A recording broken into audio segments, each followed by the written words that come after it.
Hi everyone, thank you for joining me live on Facebook to hear my story.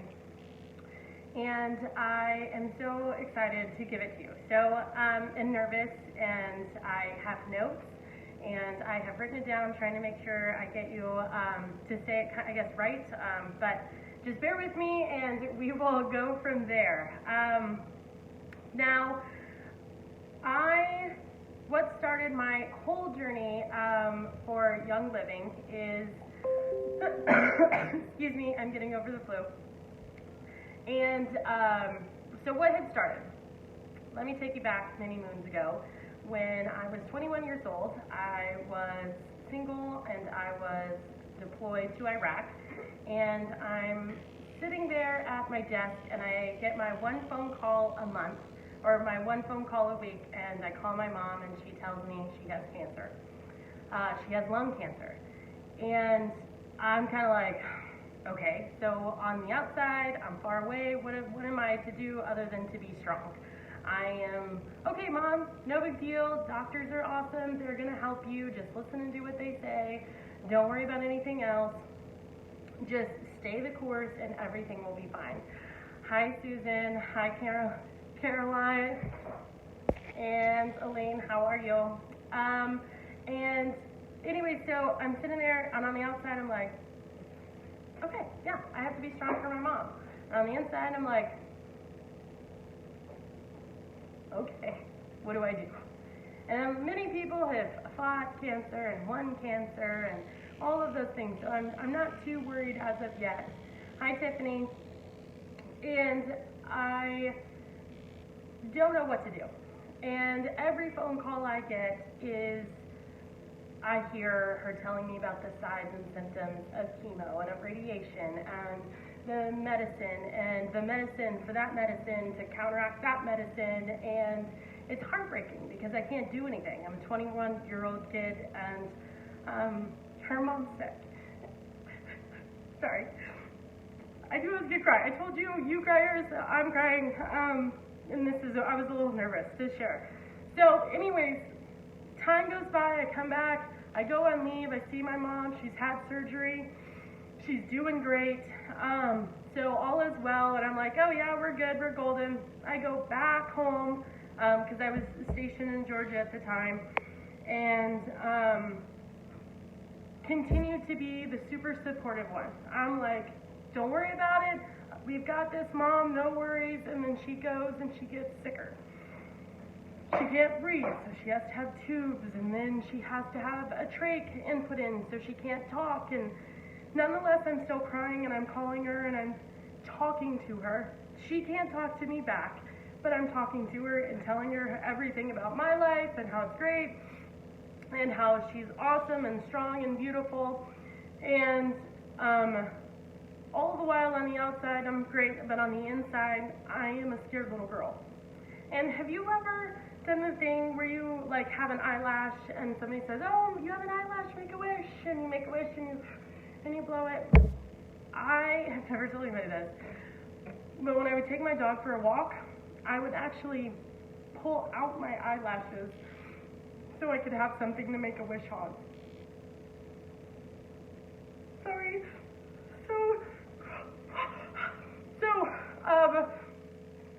At the time I wasn't in my faith walk, but I am now, but at the time I wasn't, and so I literally would wish on an eyelash. I would rip them out of my own eyelid, and I would wish on an eyelash that she would get better. And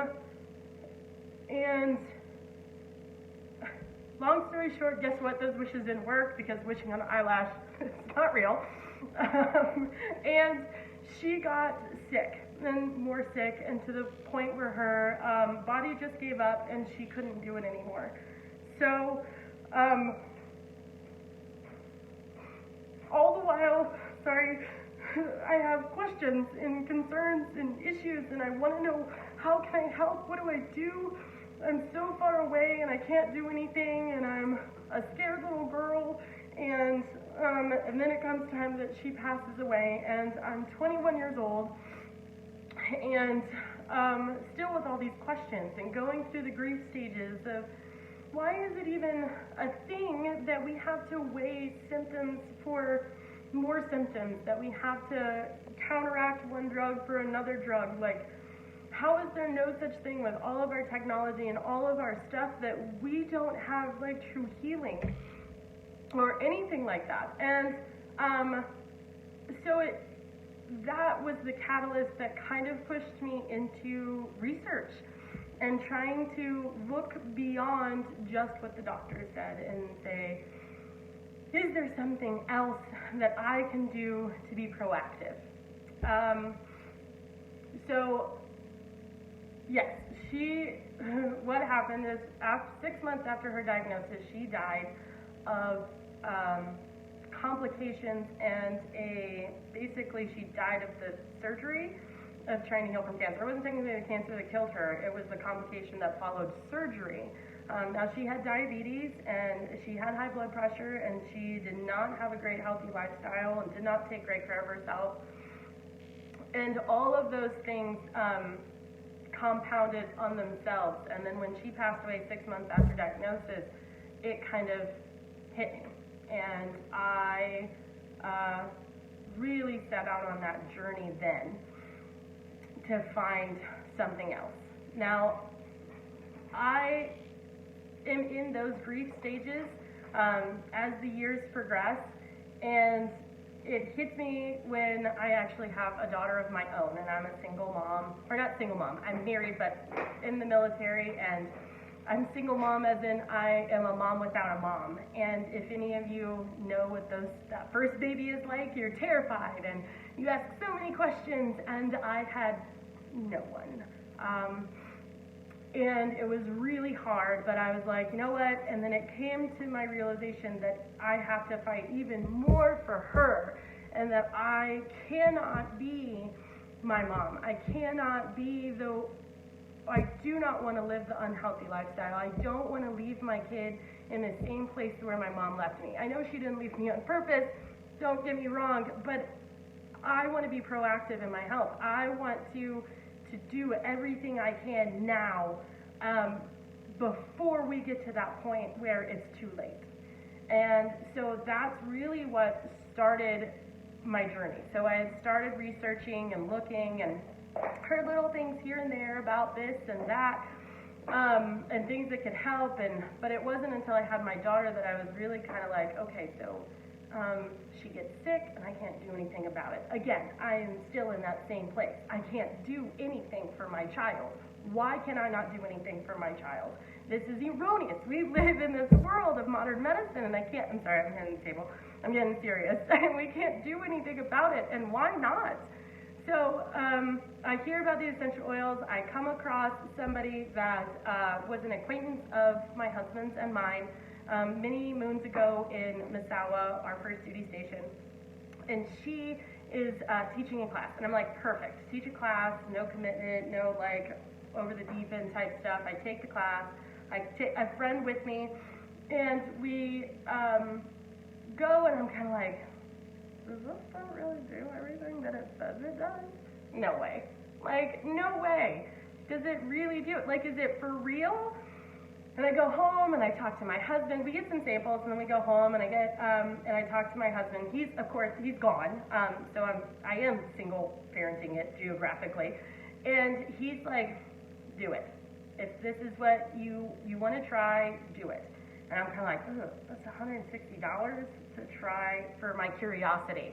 And then my friend is like, I love it. She had just a little sample about this much, and she had used it, and she's like, oh my gosh, I'm sold. I'm so sold. And I'm kind of like,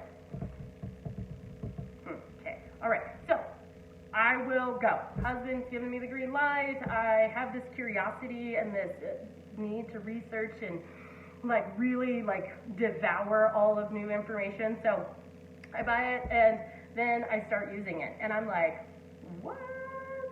I'm seeing it on my kids.